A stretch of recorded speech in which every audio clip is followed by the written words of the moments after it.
What's up, peoples? Now, you may notice that we're still beginning a bit different, and our airing times are sporadic. They'll be like this for the next few weeks as we continue our journey down this tough road of change. We wanted to take a moment to thank all of you for listening at home, especially as we dive into and discuss topics that you may not agree with or are even hard to hear. We'd also like to thank our Patreon subscribers for their patronage of the show. Shout out to our newest subscriber, Kelly Bradley. And if you want to join in on our conversation outside of this cast, feel free to hit us up on Twitter or Instagram at Have a Drinkcast, and make sure you use that hashtag HADcast. Feel free to join our Discord as well. The link will be in the description down below.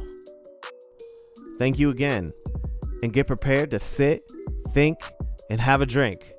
Welcome to the Have a Drink podcast.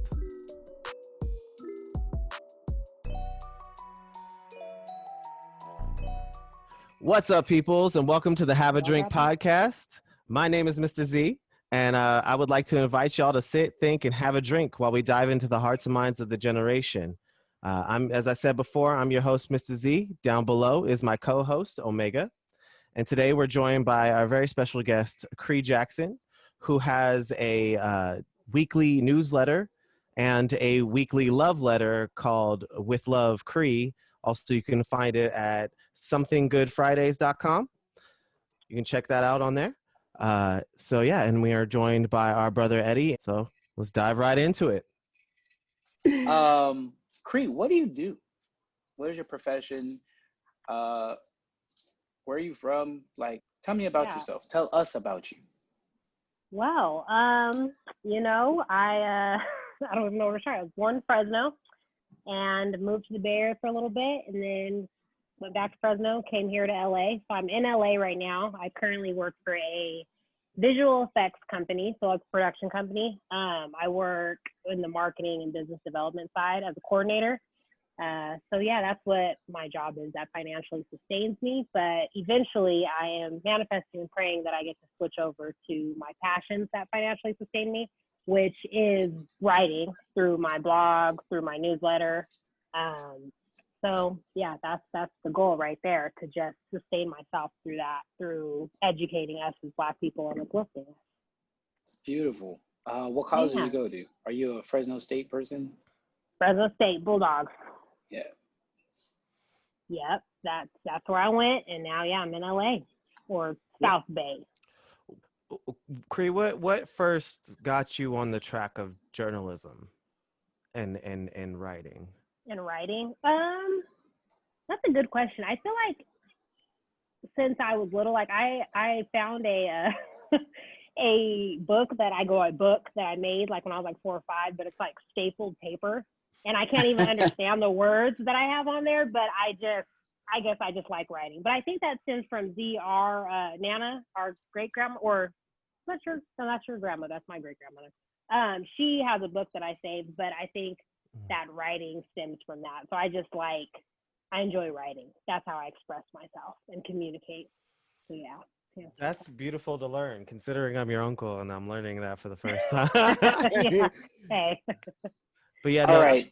What is the age difference between the two of you? I think that's the safest way I can ask that question. Years? 4 or 5 years. Yeah, 4 or 5 years. Okay, that was the safest way I could ask that question. Yeah, I know, because I didn't really think of you as like an uncle. It was more like, okay, like a cousin or brother type thing, but you are my uncle. Yeah. We were very close in age, and I hung out with you guys more than I hung out with, like, your siblings. Folks. My siblings, the people I call brother and sister, that I'm like, right. I have no idea anything about you guys. Right. So he's my mom's youngest brother. Yeah. Awesome. That's beautiful. Yeah. But yeah, no, that's cool to learn that you derived your inspiration from Nana's book. What was it? Half Truths and Little White Lies. Yes, I recently read it too, and I was like, "Whoa, maybe this is where I get my writing passion from." Yep.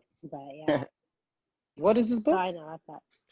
It's called Half Truths and Little White Lies. I can share it with you. I don't know if it's published and out in the world in circulation still, but I have a copy. I mean, everyone in our family almost has a copy. So yeah, Mhm. I can share it with you guys if you're interested. It's really cool Yeah. because my grandma wrote it, and our grandma wrote it, and got someone to illustrate it and then published it. Beautiful. Yeah. I'd love Yeah. to. It's That's beautiful. that's a cool title. Sounds juicy. Where do you think I got it Yeah. from?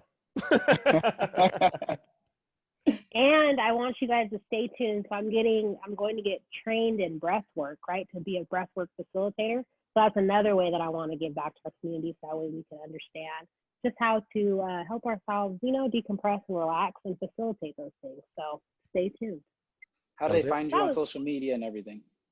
That was it. You can find me at Cree Jackson, CRAA Jackson. That's my regular handle, and then my love letter with Love Cree, with Love period Cree is my Instagram handle for that one.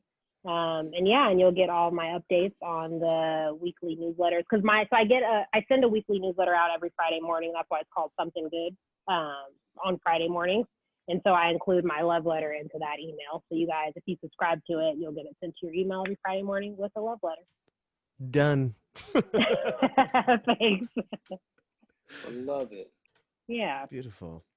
So today, I had sent out, kind of some things earlier in the week about what I wanted to go over this week. And one of the topics that came up, as you know, is Candace Owens. She had put out a post recently, multiple posts, talking in various lights and venues about her lack of support for the George Floyd and the Black Lives Matter movement. And that has sparked a lot of controversy because, in a lot of conversations that I've been having over the past couple of weeks, especially since, the protests and the death of George Floyd and all the things that have been resurfacing, the people not a part of the Black Lives Matter movement, they often refer to various videos of people of color, Black people, agreeing with them, and they're kind of using them as like that. Hey, look, this Black person agrees with me, and so they should be able to convince you, right? And that I don't think they see how that is damaging and how that is dangerous.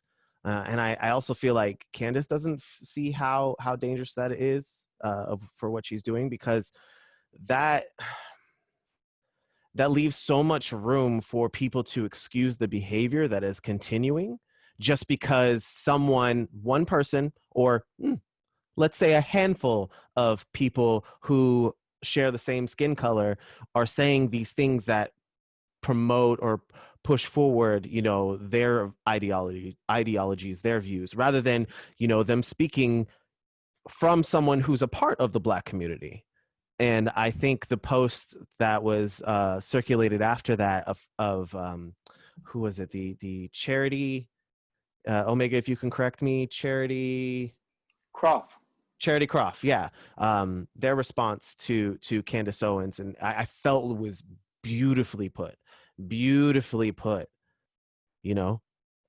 because it's her also being a part of this community, whether she claims it or not, and how just because she's saying things that agree with them, how would those individuals react and treat her if she wasn't giving that same, if she wasn't spouting the same rhetoric and the same ideals and ideologies that they have. But yeah, I wanted to open up the conversation and see, where you guys are at. Because again, I thank you so much for looking into her, because looking through these things it's exhausting, especially with all the things and the turmoil that's happening out there right now. So thank you again. And I'm going to open it up for anyone that wants to hop right in if they have opinions, thoughts, feelings. I do want to say the video, the actual Candace video that was posted, I tried to watch it, really did. Whew. I got about halfway through and shut it off. I was like, I can't do this. And especially the worst part was I was trying to listen to it and have nothing disrupting me or anything. I was listening to it when I went to bed.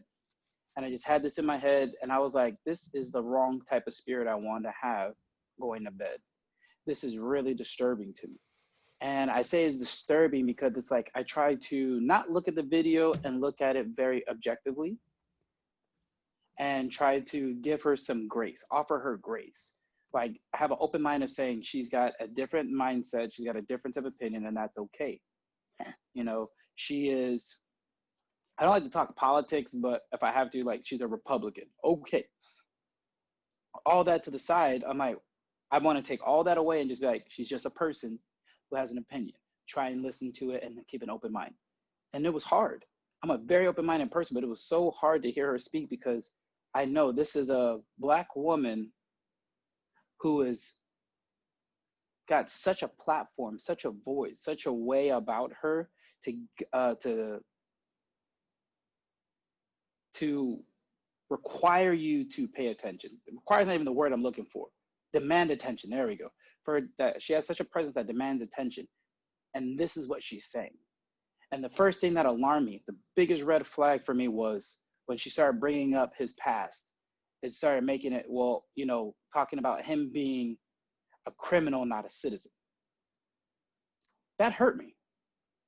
I'm like, just because this brother's made mistakes, however many mistakes, you are going to bring this up. And I was like, we have been fighting and arguing and feeling down about how all the media outlets, that's what they immediately go to.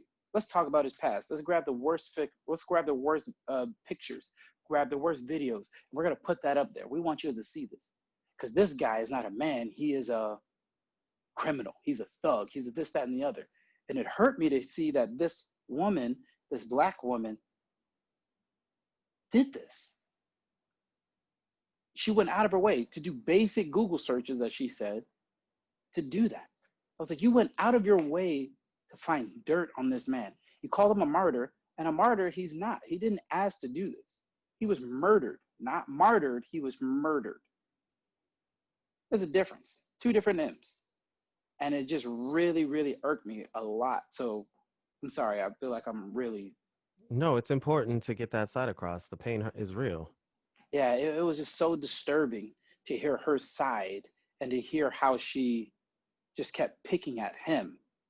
And then also kicking us while we're down, saying, well, we're the only race or type of people that glorify the bottom, or the bottom people, or the negative or the bad people. We're the only ones that glorify that.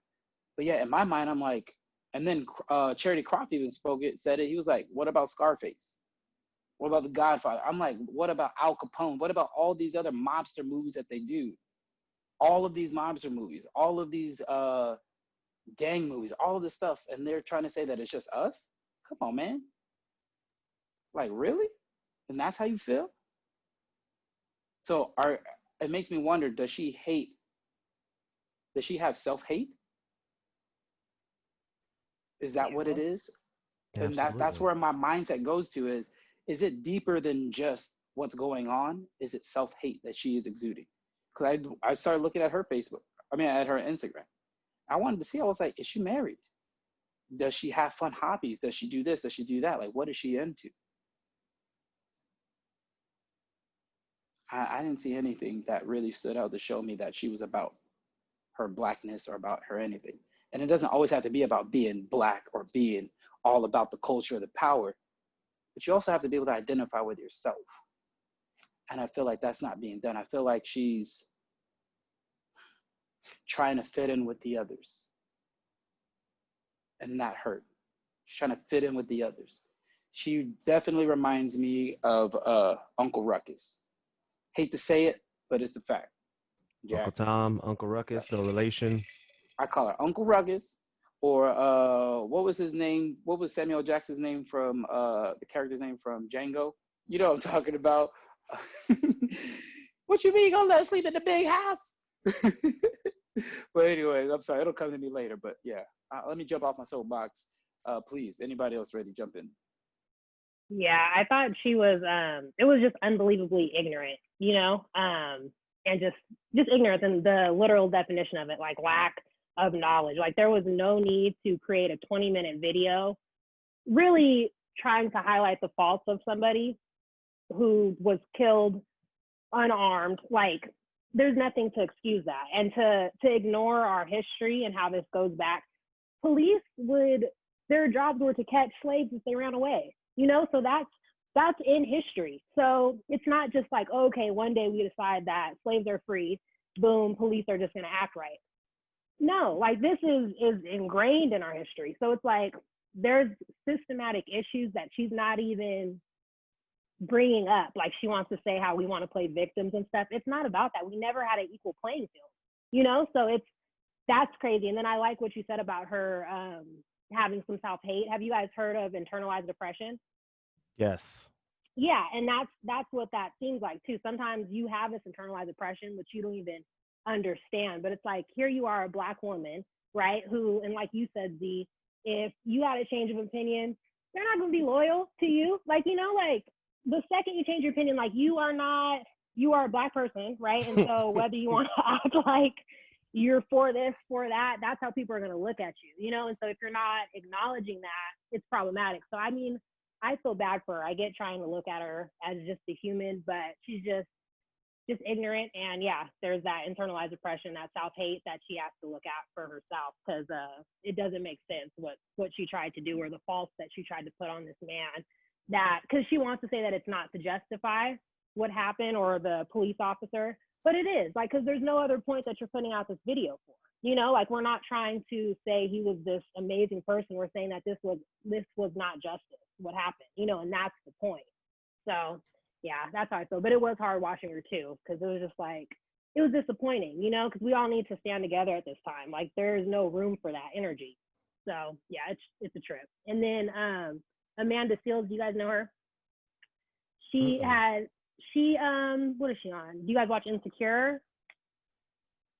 No, nobody. She's well, anyway, Oh, she's Yes, I love yes, she's on Insecure. Insecure. I'm sorry, I was on mute. that's okay. I love Insecure, and she's Yes, also I from The do too. Real, but she just quit The Mhm. Real. Did she? Yeah, she just quit The Real after 6 months. She just Oh, quit The Real. I didn't know that, but she's just very educated and for our people.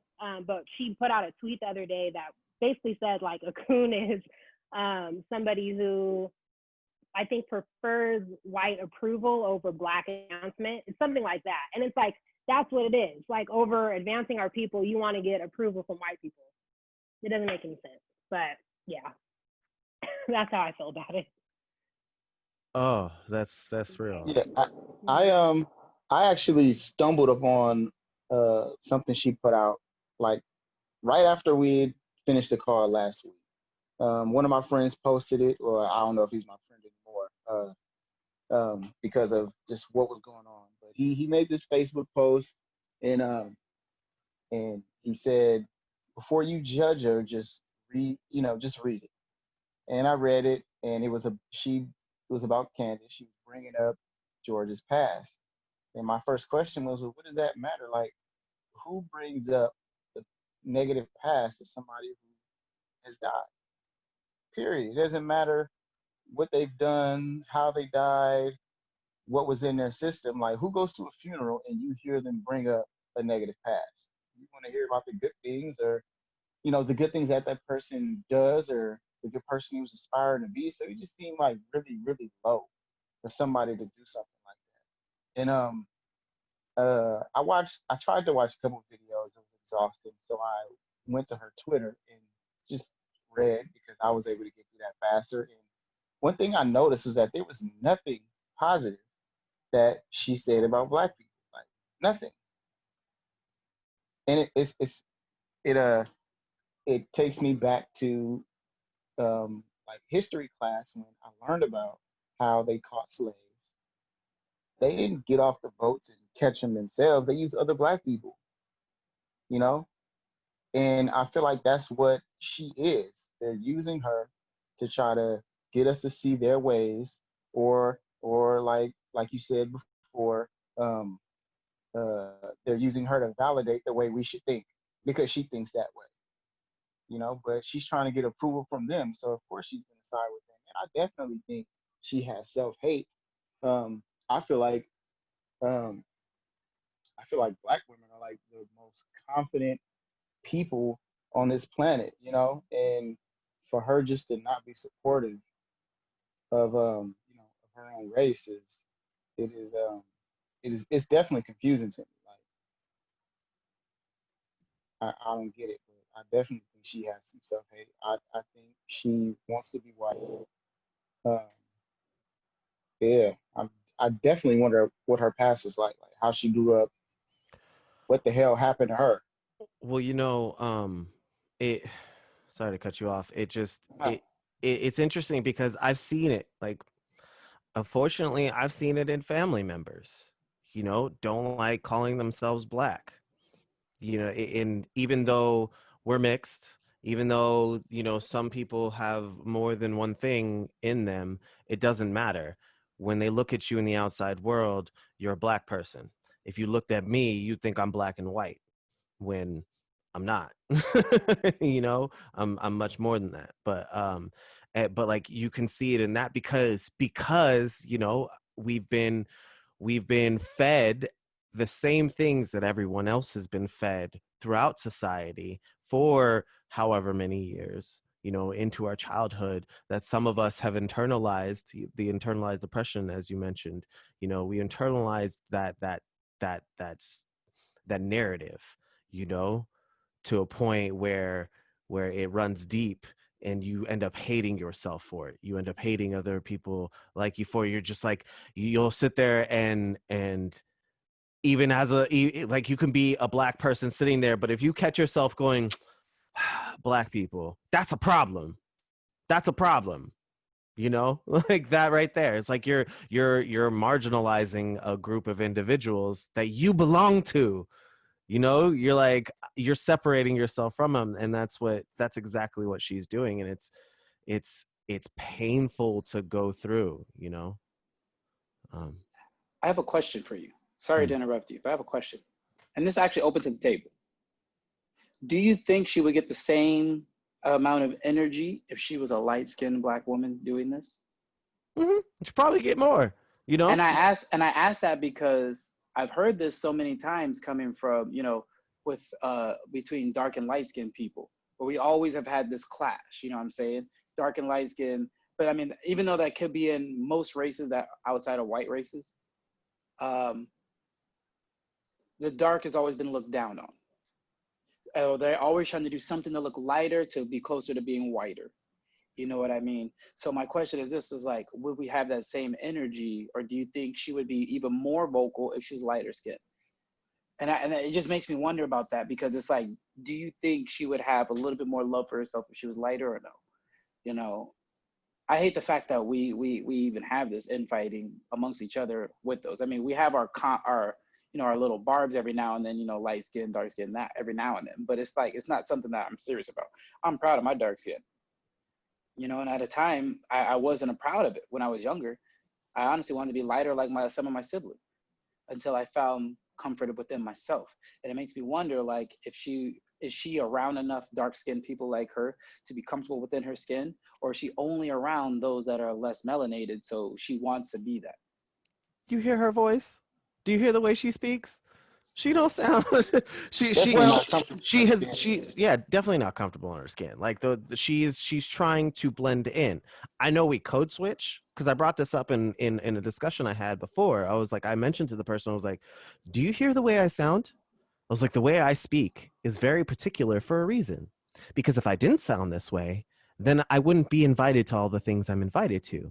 I wouldn't be able to easily cross bounds as I am able to do, to have conversations with different people. Because if I sounded any different, you would not want to, you wouldn't listen to me. You wouldn't think I'm saying anything important.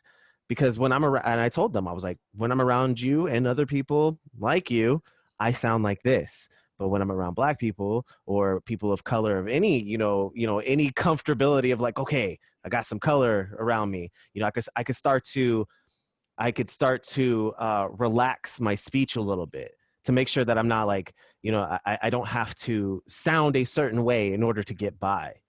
And that's shameful, you know?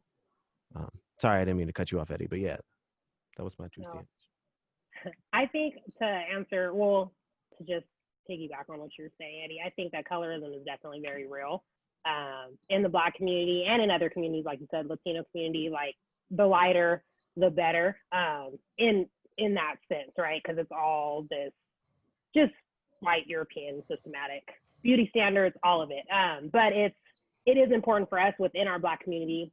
Like me, I'll speak for myself as a light-skinned Black woman. I understand that there is privilege attached with my lighter skin. I look less of a threat at times. I maybe can be more welcomed into situations a little more. But at the end of the day, like we mentioned, I'm still Black, and I'm still gonna have to, if stuff pops off, right, they're not loyal to me. But it is something that we do need to take into consideration when we are processing things. Like there is a color thing here. I think as far as she goes, what is her name again? I just forgot it. Candace Owens. Yeah, Candace Owens. I think, yeah, I don't know how she thinks about her skin. Obviously it is, she has some internalized depression. But I think that, yeah, I don't know how much colorism plays a part in that. Or if she were lighter, if it'd be different. I think that she really is blind to a lot, it seems like, and that, yeah, like she'd be doing what she was doing, however shade she was. That's what it seems like, which is problematic, obviously, for our whole community. But she's still getting the attention, that she wants, being the skin color that she is because of her thoughts, and how she presents herself, right? Like you said, Z, that code switching thing, I think that she's intentional about what she's saying, what she's trying to bring to the table, even though they aren't necessarily facts. But colorism is a real thing. I'll agree with that. Well put. Yeah, I think it. I don't really have much to say on it, but I think it shows maturity in a person. I honestly stopped seeing colorism within the Black community after I got out of junior high. Like, of course, the new girl at school was light skinned. Everybody liked her because she was light skinned. I kind of stopped seeing that as I got older. I really didn't experience much of that. My mom is real light skinned. My dad is Black, and so I never really teetered towards one side or was taught one side was better or more privileged than the other. But I do have a question for y'all. Do you think that Candace Owens is motivated to be the way she is by money? Absolutely. Because with all of this attention, with that point of view, everything that's motivated on both sides is about money. Like I said this last week, everything is about money. So is it less ignorance? Like, does she know what she's doing is wrong? She's just doing it because it's paying off. Almost like it's a character. Yeah, it might, because like Kanye, I think that Kanye is intelligent, but I think that, he's kind of playing into what's going to get him some attention. So I think people definitely do that. So it might not be all ignorance. You're right. Right. I agree with that. Like, I feel like it could be intentional, like a calculated move to be like, I don't agree with Black people. Okay, are the white people looking now? Like, cool. Now I'm in good graces.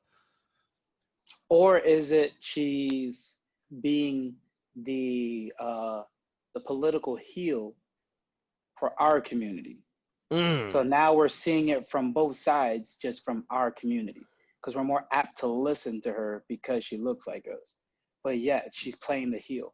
And I say playing the heel like in sports. Like you have in wrestling, you have your quote unquote bad guys, or the guys that play the heel. They play it up. Or even in MMA, like there's some fighters that just know how to play the bad guy to drum up attention, because that adds to revenue. So that gets people to pay for them. So I think that's why she's like on CNN and NBC and all that stuff, to MSNBC, so she can get on those political shows to make the money that will get her more views from both the Black and the white community. Because for some reason, from what Charity Croft was saying, her view got 100 million views. Her video got 100 million views. Now, if you break that down into dollars from YouTube, that's a lot of money. That's not even talking about the money she's going to get for going on television. Yeah. But what's annoying is that it's not at all, like all this attention or money that she's getting, it does not help the advancement of Black people at all. you know? So it's like that energy that she's putting into that, it's like, it's really for yourself. That's the only person it's for, you know? Which doesn't, it doesn't serve our cause in any type of way, you know? So that's why it's like people need to turn away, at least the Black people, or I think everyone who is anti-racist needs to turn away from giving her that attention, that money, because that's not where our energy needs to go, to people who are trying to slowly just get money for themselves, because that's what it is. If it's a planned thing that she's trying to do here. Of course, it feels very self-serving. Um, and that's there was something I was gonna say on what you just said, but yeah, no, that I totally agree with that. She's deliberately putting something out there so that she can get those views, get that advancement. Um, oh man, there was something else. Oh, I wanted to touch upon something she said. Um, she had mentioned statistics about, like, oh, how they don't matter, like how they make no sense, how they don't actually matter. I'm like, okay, let's put it in terms that people can actually understand, because I've noticed that with all the conversations I've had to make them personal. I had to, especially if they at one point or another call me a friend or know of me as a human being. I had to make it personal. But I was gonna say, like, say there were 100,000 white people and there were 1,000 Black people. Okay, and I'm just making this binary for this question. And say 900 of them were killed by police officers, or just killed, period, just killed. Where is the hit going to hurt most?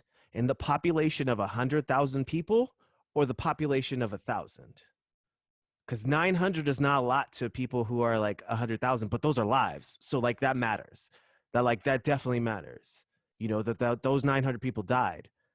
But the difference between that and the 1,000 people, you now have 100 people left in that demographic.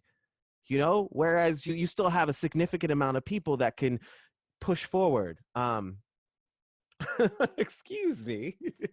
uh there was something else that she said that was really bothersome, as I was listening, because yeah, it was hard to get through the rest of it. It was hard to get to the end, but I was honestly, what I was trying to do was try to hear her, to try to understand her. And if she was talking about, how we play the victim, how we're creating martyrs, how we glorify this. If you're a Black person and you're saying you see all these things in your community, wouldn't you want to try to change that? Wouldn't you want to try to, I don't know, take us out of that stereotype, instead of just saying, I don't believe in that, I don't think like that, then that's not true for the rest of the community? Wouldn't you be like, since they feel this way, since they think this way, not saying we do, but since they think and feel that way, let's find a way to give them a new narrative. Let's find a way to help them feel like they're not oppressed, to help them feel like not victims. Like, wouldn't that make more sense than just saying you're being a victim, than just saying you're doing all these things? You know, it baffles me that within all of this, everyone's making it political. Everyone is trying their hardest to say, oh, this is a Democrat scheme that has been going on and is deep rooted in like all these different people. And I'm like,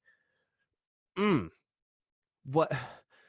There's corruption on both sides. It's not just about a Republican. It's not just about a Democrat. It's about people, man. Like, if a person is being killed, like unarmed, not being a threat, whether they're on drugs or not.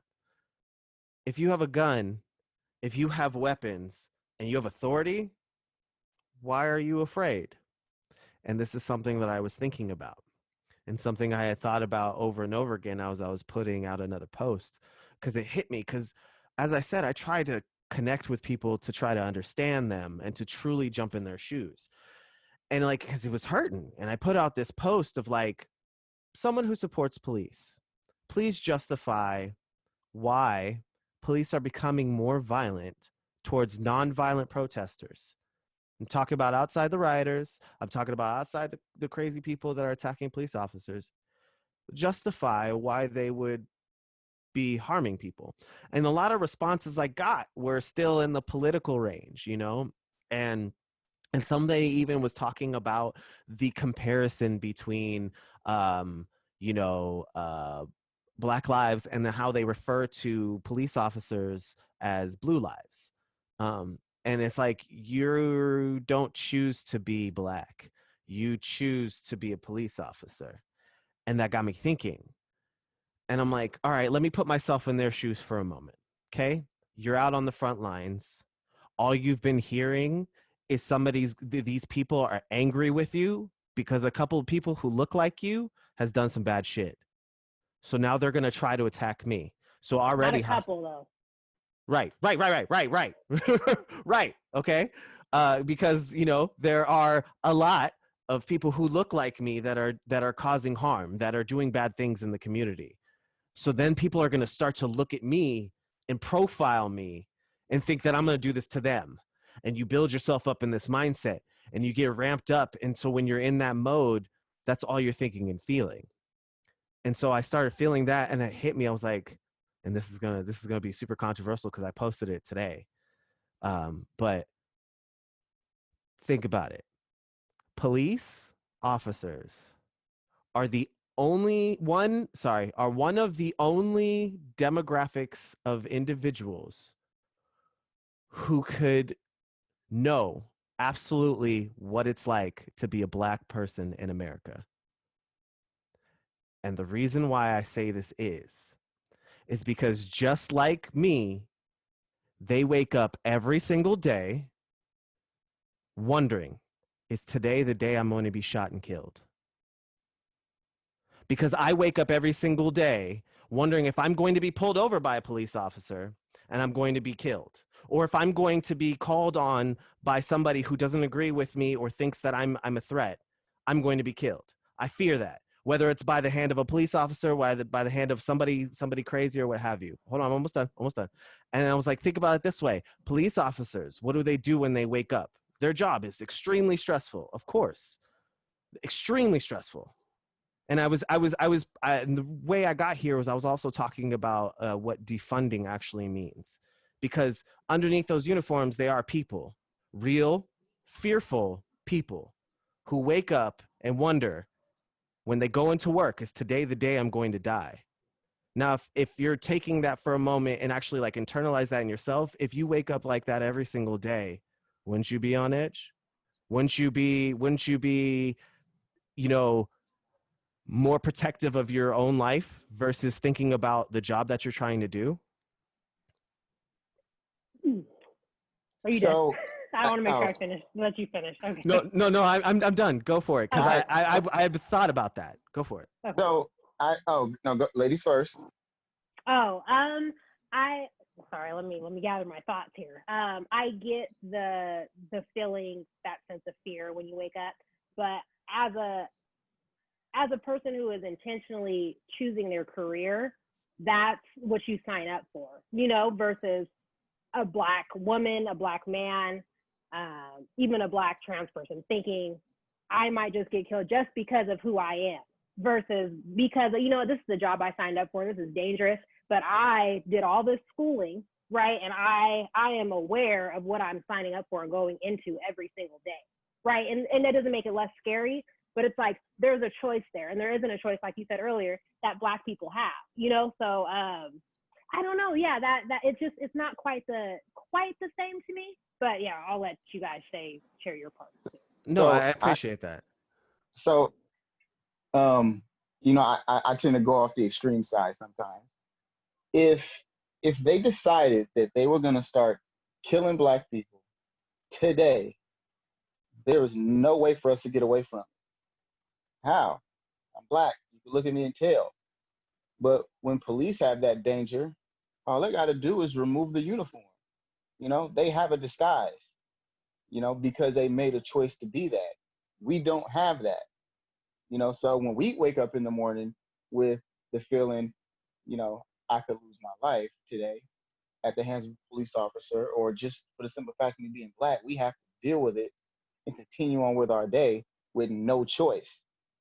When police officers wake up and feel, man, I could get shot and killed today, well, I'm gonna go ahead and go to work anyway. They have the option of calling in and say, hey, I'm not feeling good today, or I need to retire, or they have an option, and we don't. Yeah, or quit. Like if your job bothers you that much, you could quit and get an office job, But that's why I'm saying that's an intentional choice every day that you make. But also, none of us are police officers, so none of us have made that choice. And that's the only reason why I'm speaking from that. Go ahead, Omega. I have something to say Right. after that. But I'm just saying the people who have, they've made that choice. Of No one's course. forcing them to be a police officer. Yeah. I have something But to say. what I after that. will Go for it. say is this. And first of all, none of you guys are wrong. You guys are all 100% right. But I'm also going to throw a curveball at you. Let me ask you this. Just because I take my uniform off, okay, for Eddie specifically, because you know about this, just because I don't wear my black belt around my waist, does that not make me still a black belt? Even though I'm not in my classroom and I'm not teaching my class, does that still not make me a teacher? You are Just still a because you teacher. are not, yes. So even if I play basketball for the Golden State Warriors, just because I'm not on the court with a ball in my hand, does that mean I'm no longer a player for the Warriors? No. Still are. That does not make me a professional athlete. And the reason why I'm going this route is this. First of all, I'm not an officer. Not an officer whatsoever. But I also want to say this, though, is just because they take the uniform off does not mean that they are no longer an officer. If one of them gets killed off duty, they are still an off-duty officer. For X amount of time of how long they've worked, everybody around them knows them as a police officer. And I'm just saying that. I'm not defending. I'm just giving another No, I area get that I it. want you to think I about. get it. But also, And wait, hold on. I know you try to jump in. I see you. I'm gonna let you come in. I'm only saying this not in defense of them, but also because I know a lot of Black officers. And they share our plight, but it's like, because I see that middle line of, and I know it's different because they are Black on the outside as well as an officer on the outside. But at the end of the day, they want to be able to separate, but they can't separate. So those that are allies to us can't separate, whether they're in uniform or not, they can't separate. And that makes it difficult. So it's like, we want to say, when you take your uniform off, you're not a cop anymore. But is that really the case? well, I'm not saying that they're not a cop anymore. I'm just saying that they won't have that prejudiced target on their back. That's the point I was trying to make. Which we don't have that option. Why do we Do you have the know term cops? Do narc? you know how cops look? Do you know how cops look? Tell You the can't truth. always go off. Yeah. I mean, yeah. There's the stereotypical cop look, but you can't always go off of that. Not just Especially, the look. It's the way they especially. talk, the way they walk, the Okay. attitude, everything. And then I know they Okay. have undercovers, but they still move like a cop, and you know it. I was gonna Okay. But say who you have takes away? narcs. Like, how did we get the term narc? Because like we're like narcotics officer, but like when we see a cop, you're like, oh, that's a narc because it's a cop in plain clothes, right? Because you can spot him, you can see him, the way he carries himself, stuff like that. I was just supporting that. But go ahead, Eddie. Yeah. But if you're looking for a man in uniform, it's easier for the guy not in uniform to pass you. I mean, what's the first thing you do if you're hiding from people? You cover up what's obvious. If they're looking for 5'5" Black guy with an afro, I need to cover up my afro and put on some stilettos. I was gonna say. And if people started shooting cops, the first thing you're gonna do is take off your uniform. Which all I'm saying is, yes, they do have my oath. They are still officers. But the point I'm trying to make is that they have the luxury of hiding. Okay, let me. I And not agree. just luxury, it's a privilege. That's also a privilege because you had made that intentional choice, like I said, every day to make that your career. Yes, if you're still an officer, you're an off-duty officer, but that's still that choice that you have made to put yourself in risk. Like whether it's a firefighter, whether it's I am making a decision to make my career in this field that's dangerous, not just from Black people, but from everyone, because I'm out here trying to arrest criminals. That's dangerous. But I have made that decision to make that my career, and as a Black person or people of color who are oppressed, they cannot do that, So yeah, the comparison is just not a very fair comparison. And also understanding that if you are in this system, you need to educate yourself and understand how this system has been racist and how Yeah, very true. it's 2020. And I have to, just like what we were talking about colorism, and as a light-skinned Black woman, I have to understand, I can't get defensive or like, well, no, it's like, you know what, you are correct. I do get these privileges. Sometimes I do get into different rooms maybe, but how can I use that to help advance us? And that's what police officers could do too. You know what, I am in this system, and this system has been, you could trail it back to how racist it's been, and how can I help change that? You know, and that's what you could do if you're in that position. But there's people who are choosing not to and want to play victim when it's like, these are all facts, baby. But yeah, go on. No, good. No, that was great. I love that. That was very well put. Okay, I want to extend something I said a little bit ago. I was like, does anybody know what it's like to be a police officer? Forget the crime. Forget being out on the streets. Do you know what it's like to be a police officer in a police office in a police department? No, right? A lot of times there's the internal politics of it too. There's a lot of things, like there was a senator, I believe, recently that, or no, sorry, pardon me. There was a police commissioner recently that was giving out awards, and he called up an individual. I don't know if it was recently, but called up an individual cop. And when this cop got to the front, he was going to ask, you know, he thought he was coming up there to receive an award. And the police commissioner said, so-and-so time ago, you arrested me under false accusations, when he wasn't the police commissioner.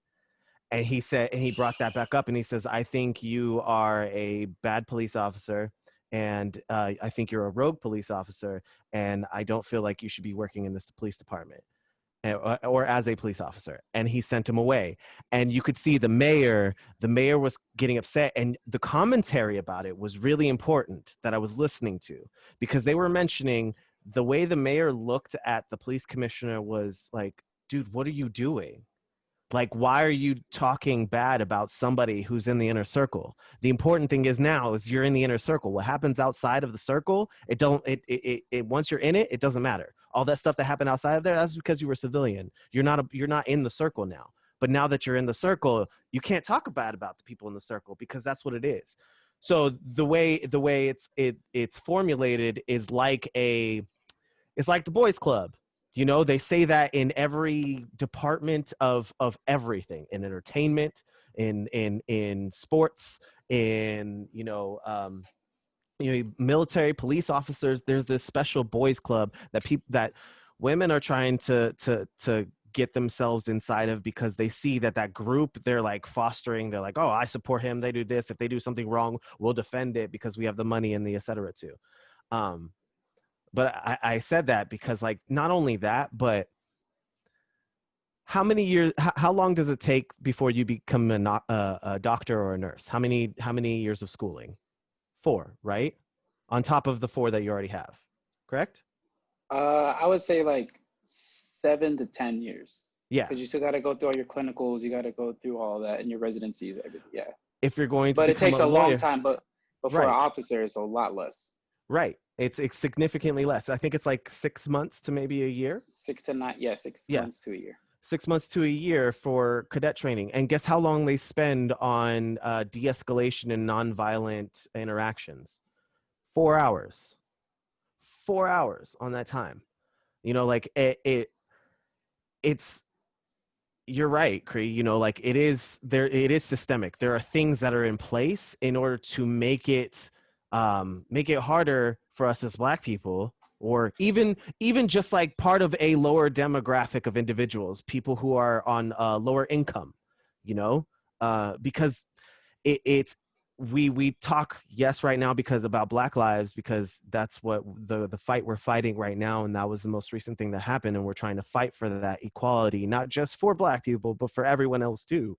You know, all the other marginalized groups. But, you know, people of lower income, they get treated similarly, because typically in the past, the people of lower income were Black people and people of color. So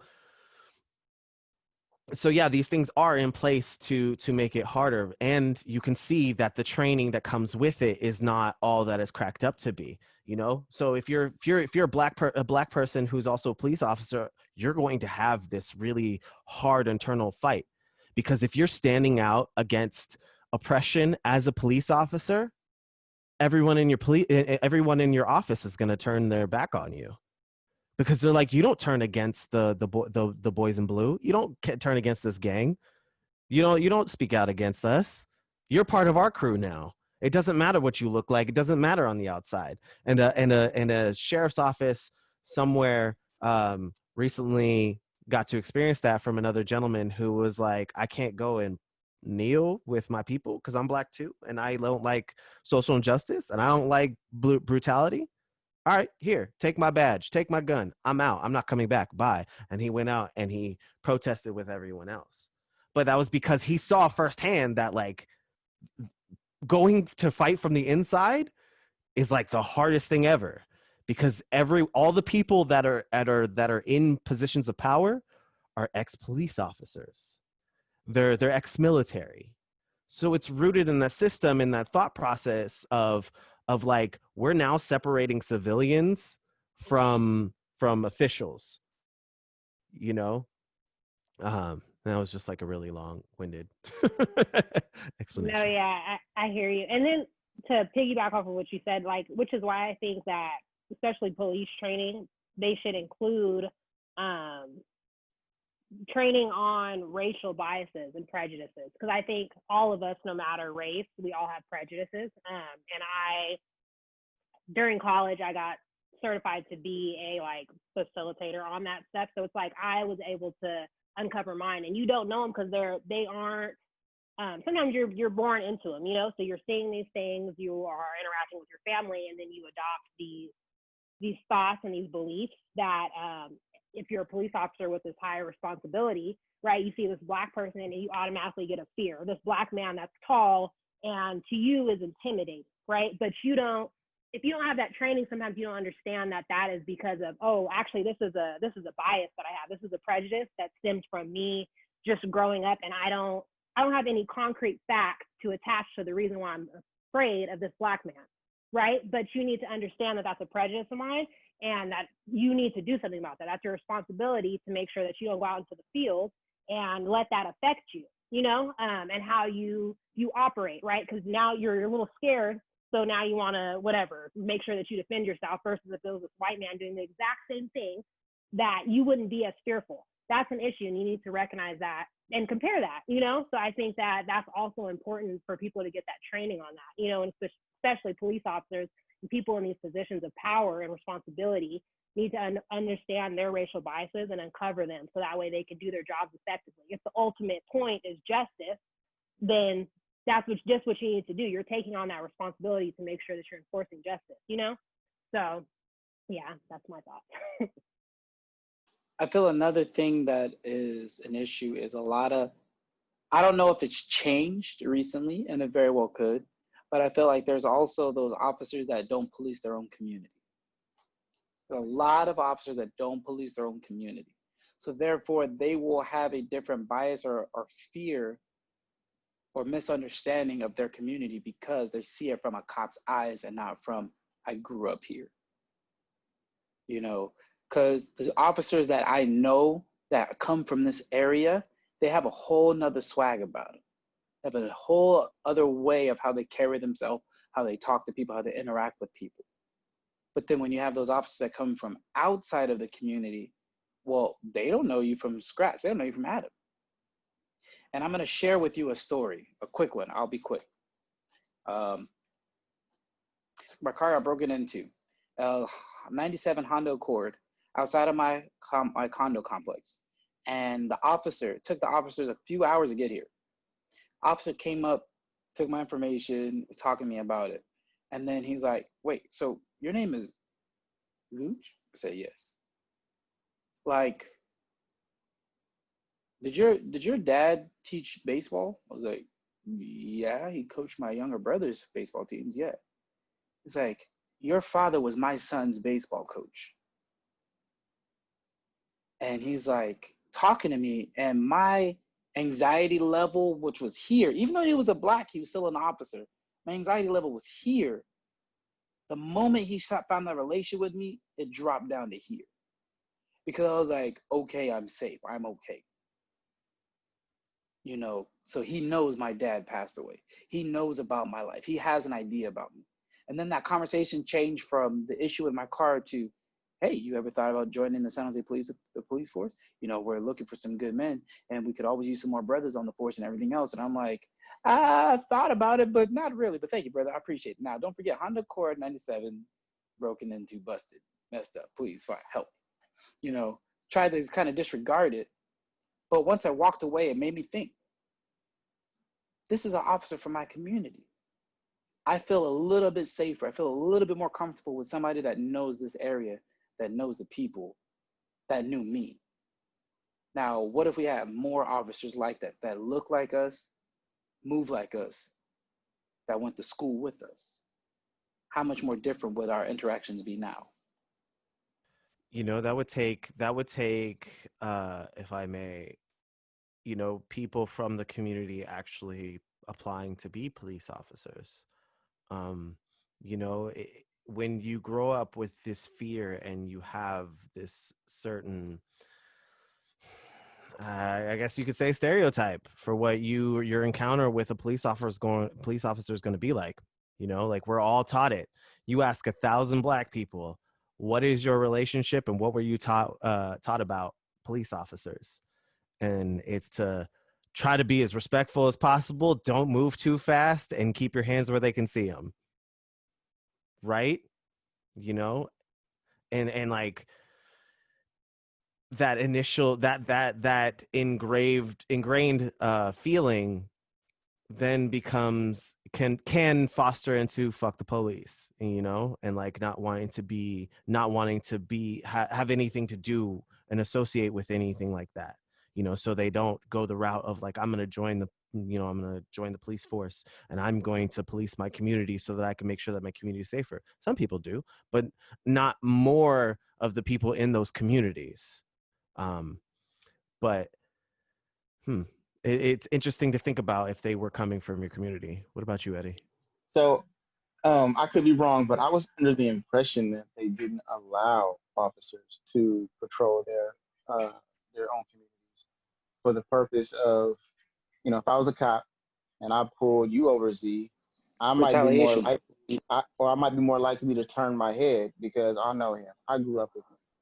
He's a friend. I know what he does, but I'm gonna let it go. Or if we know each other and I do arrest you, like Gooch just said, retaliation. You know where I live. You know where my mama lives.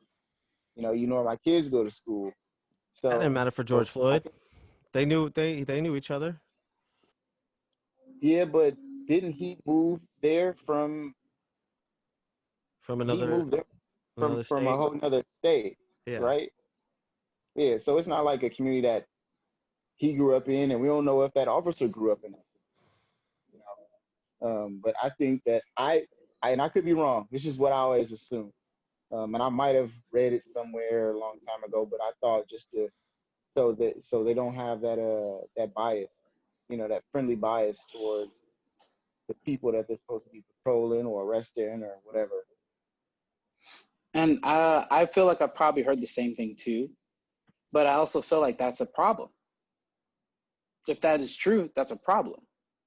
I mean, I get what you're saying when you say that, but with the turning a blind eye, but that's not always the case.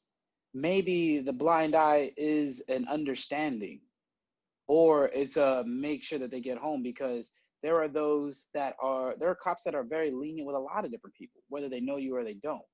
It just all comes about your interaction, or the interaction at the time, a lot of the time. Or it could be the color of your skin. It could be if you're cute. It could be if you got the same interest, you know. It's like, for me, it's like some people are like, oh, you're a martial artist. Yeah, I did karate too. Or oh, you teach kids, huh? Oh, well, my kid goes to this school. Oh, well, you know what? It's all good, brother. Just make sure you get that fixed, or don't drive too fast. Go ahead. They don't know me from a can of paint, but yet we had a common interest. they noticed that it wasn't anything too serious, nothing too bad, okay. You know, But there's yeah. always that gray area. Well, what it also sounds like to me from your story, from what I heard, is that because he knew your father, he saw your humanity over whatever the issue was, you know? And that's, I think, what's problematic. Like, it shouldn't just be because I know you, right? Or because I know your family or community. Now I see your humanity, and now I could level out what the issue is. You know, that should be first, because you were in that position of power, and because you were in that. Let me try to figure out what's going on here from a level head versus like, okay, criminal, unless I know your family. You know, like that. To me, that's an issue too. Like humanity, you should see, unless you're your threat. You're right, you're a threat. You have a gun, you have something like that. Then I understand police officers needing to defend themselves. But if there's nothing else there, it shouldn't be just because I know you. Now you're no longer a threat to me because I see your humanity. You know, so that's how I feel. Well put. I was gonna say the reason I brought up that the way I did was because I wanted to show that it's possible, that it's possible to truly put yourself in somebody else's shoes. Um, as I keep repeating, a lot of the times when we're talking about these things, we're in this space of we're coming with a set of knowledge that's from one side, our experience, what we learn about our history, what we decide to go out and learn. That's the key part in there. We went to learn it, and we're educated on the things that are happening to ourselves and in our community and to other people. But at the same time, I don't feel as if we're truly taking that space and trying to come from a space of fully understanding someone and listening to them to understand where they're coming from. Because if you can do that, if you can truly listen to someone to understand, you can get to a point where eventually you'll realize you guys are talking about the same thing. Because you'll be able to see what is just covering it, what is just in the front of it, like I said, of it being something politically motivated, or we're just talking about police officers and we're saying, like we have one group of people being like, oh, black people are playing the victim, and then you have the other group of people saying that, oh, fuck the police and police are bad. Rather than going down in this conversation, there was a video that came out of this young man. I can't remember his name right now, but I'll probably put it up.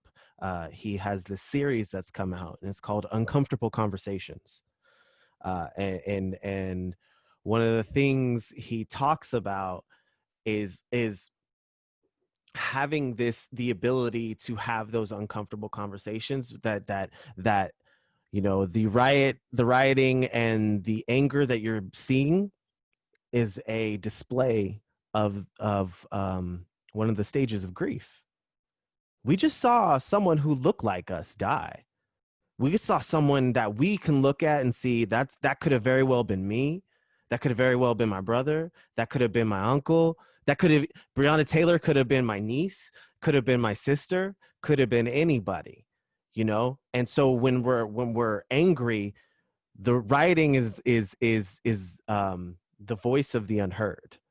We haven't been heard for so long. He illustrated it by saying, if I'm on a trail, and I love biking, I love to bike along a trail. If I'm on a trail and I see somebody up ahead of me 200 yards, I'm going to get to their left, and I'm going to let them know, because I don't want to startle them and I don't want to get into collision. I'm going to say, on your left. And you'll keep riding. And as you get closer, you notice the person's not listening or hearing you. So you say a little bit louder, on your left. And then as you get even closer, you notice the person's still not listening to you, and you still need to get by. So you're like saying, on your left. And then all of a sudden, boom, you guys collide because the person didn't hear you. And so a lot of times these things have happened. Martin Luther King, that time we were saying, on your left, there's this problem. And so they think they fixed it.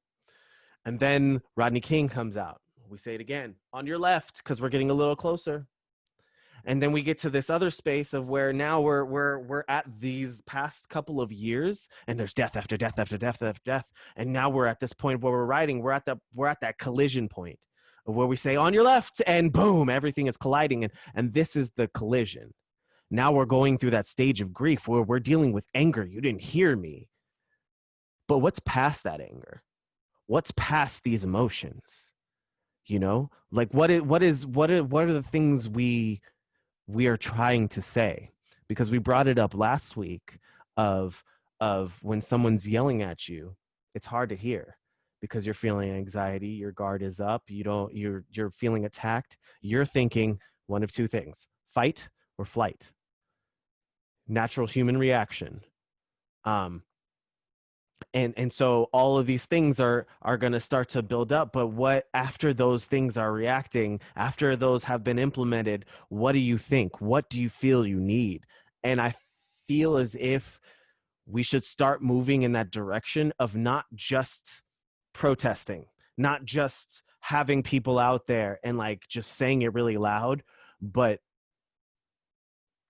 playing the long game, you know, of having those uncomfortable conversations with people constantly, making sure that we're continuously educating individuals, making sure we have other individuals who don't look like us educating individuals that look like them, you know. And I was kind of curious because I brought it around to that because in the docket I also asked, like, what more can we say about what we personally want as Black people? Because, you know, there's a lot to that question, because we can't personally speak for every one of us, but I mean us. What do we personally want as Black people in America? Go ahead, Omega. Well, you hit me with something when you said grief, and it made me think about the 5 stages of grief and loss. So stage 1 is denial and isolation. Stage 2 is anger. Stage 3 is bargaining. 4 is depression. 5 is acceptance. So when you said, what is after anger? I was like, well, what is the next one in grief and loss? Like, what is it? The next one was bargaining. What's the closest thing to bargaining? Voting. Negotiation or voting. Yeah. Voting. So we want them to put up the quote unquote Black agenda. We want them to make police have police reform or defunding the police, or, you know, all this stuff, and prison reform. They have all these things. That's the bargaining now. That's the bargaining to me. And then when we don't get, and I'm not saying I don't believe, but track record for our nation hasn't been the greatest. You know, they're going to give us something, but they're still going to kind of pull a lot back. They're going to pull the wool over. So, you know, that's when I think we've been bargaining for a minute, just to throw that in. No, you're right. You're Yeah. 100% right. 100% right. We've been bargaining for a minute. And that's what's going to be, is that we're going to bargain again. And we're going to be voting for whoever we feel is the best candidate that we have to choose from. Because you have to choose between a Democrat or Republican. That's it. Because if you choose anything else, they're not going to vote them in. They're not going to pass. We all know that. So that's when the depression sets in, is, well, whoever we got and whatever they give us, that's what we got to deal with. And that's just truly how I feel. And then after a while, you just learn to accept it. And then this all starts all over again. We become denied. We feel isolated. Then we get angry. Then we try to bargain again. Then we have this whole depression, you know. And that's the story of us. We are, as a people, the 5 stages of grief and loss, because all we keep dealing with is grief and loss. Native Americans, same thing. You know, what was their bargaining? Give us our land. Well, okay, we'll give you land. We're going to give you this little piece of land for your tribes and you guys here. But we're going to pull back a lot of stuff. Oh, you guys are a sovereign nation. That's great. So you guys can do your own thing. But we're still going to run through you guys. We're still going to take what we want. You know, we're still going to do what we want, what we feel is right. But I mean, hey, but you guys have a voice. You guys have a voice. Yeah, we can hear you. But we're the government. We're still going to do what we want. You know? And then what happens? They have a hard time holding jobs. And so then you have whatever issues are within the Native American community on their lands. I'm speaking of. I can't speak too much about it because I don't know a lot of research. I haven't done research. I have a lot of experience with it. But from what I've read and some of the things that I've read is like they have a lot of internal things because of the way things are happening within their community. But they're going through the same thing. Everybody has it. So it's like, what do we do now? Because the bargaining feels like it's just lost words. It's really how I feel. Just Lost people words. talking at each other. You know, one side saying, I'm hurting, and then the other side saying, no, you're not. Like, even louder. Like, It's I almost don't like hear your you. mama beating you. It's almost like your parents, like, you know, you're crying because you're hurt. You got whooped, bop, bop. And your parent, and you're crying. You're like, oh, I'm hurting, that hurt. And they say the words that we've all heard once before. Shut up before I give you something to cry about. But you just hit me. That's what we're just going through right now. We just got popped in the mouth with these murders, and we're angry and we're crying, and they're sitting over there like, why are you crying? I didn't even hurt you. I didn't even hit you. I didn't do that to you. And then the increase in violence is them, let me give you something to cry about. Yeah. You know, man. This is deep. This is deep. This is very deep. Yeah. I mean, you know, the fact that we're even repeating the cycle of grief, you know, it means that something hasn't changed. You know, there's obviously an issue if an entire group of people are saying, I'm hurting. The example I gave to the individual I was having a conversation with was, if I got shot in the chest, because you know me, I came in and I'm bleeding out of my chest, would be the first thing you say to me is, what did you do to get shot? No, you'd pick me up and take me to the hospital, right? And they were like, yeah, right. And I said, if you and 3 other brothers brought me into the hospital, I'm bleeding out of my chest from a gunshot wound, would you look at the doctor and say, I need you to help my friend, but first I need you to check my heart, because and like my other friends' hearts first, because I want to make sure that they're okay. Because yes, we matter just as much as he do, so we just want to make sure they check them. And he said, no, I wouldn't. And I'm like, yeah, you would tell the doctor, fucking help my friend. He's bleeding out of his chest, right? He's like, yeah, exactly. And I said, that's what's happening right now. Is like, we're bleeding out of our chest. We just got another gunshot wound. And you're telling me that I don't have a gunshot wound. I'm just thinking that I've been shot in the chest, even though I'm clearly bleeding out I'm bleeding all over my shirt. I'm bleeding all over the floor. I mean, can you tell that to the car seat that has blood on it? Can you tell that to my hands that are covered in my own blood? Like, no. And I said, plus, even if after they help me, because of that, I could then be like, wait, before we go, can you please check my friend?